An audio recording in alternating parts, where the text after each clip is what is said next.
Tšau, Oler siin.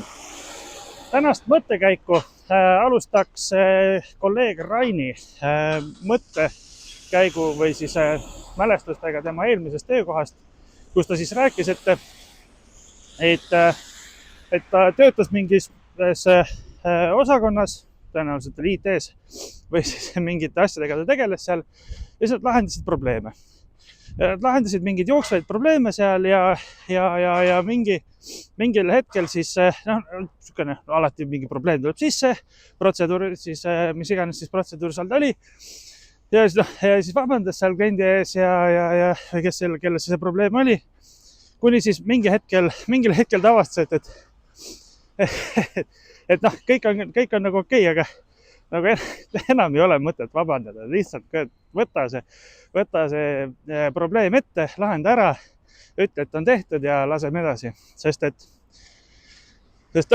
point on selles, et kui sa saad aru, et sul ei ole lootust, et midagi läheb paremaks, no mida sa vabandad?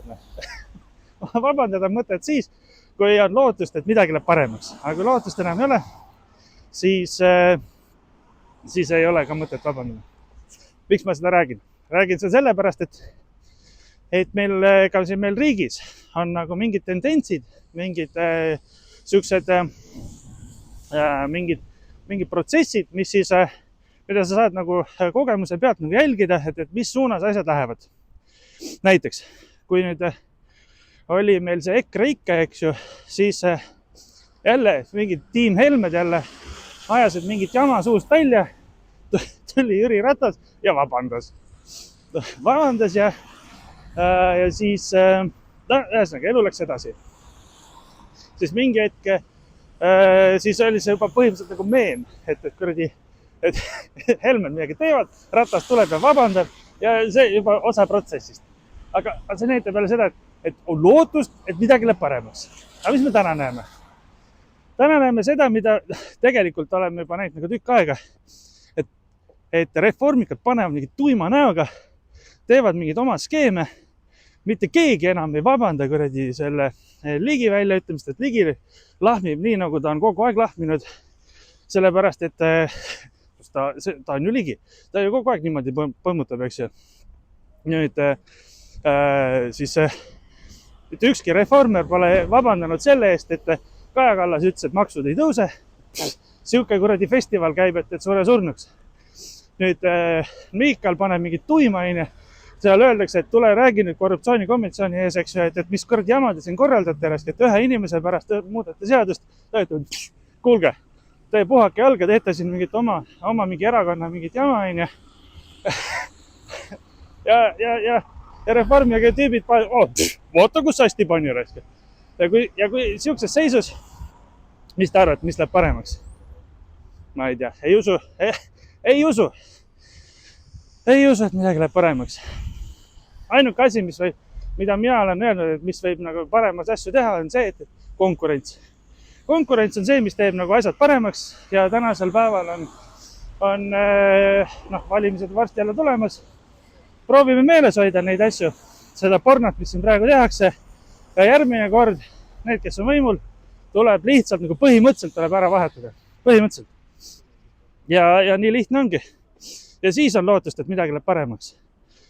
Järgmine kord, kui valimised on, siis vaadake seda, et kes saab nagu rohkem sinu eest hoolitseb. Aga okei, aga mis siis sellest meil endale? Endale on see, et tuleb võtta rohkem vastutust oma asjade eest. Rohkem teha ise oma neid otsuseid ja lasta ja teha ka poliitilisi valikuid niimoodi, et see laseks sul teha neid otsuseid ise. Sellepärast, et kui me oleme praegu siukeses riigis, kus on sotsialistid ja muud siuksed riigifanatid, eks ju, kes arvavad, et nemad teavad paremini, kuidas sinu elu käib, siis see on, sul endal on raske, eks ju.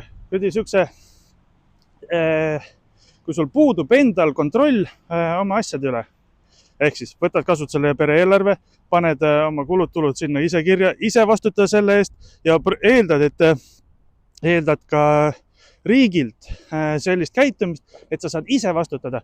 Mitte sa ei anna kõik oma rahad maksudeks ära ja siis eeldad, et riik toetab sind kuidagi. Sellepärast, et ühiskatlast on alati supp lahjem, kui sa saaksid seda ise teha. Ise vastutada oma selle bürokrati eest või ise pekikuubikute eest, mis on sinu supi sees. No võt, siukesed mõtted täna. Miskit on, siis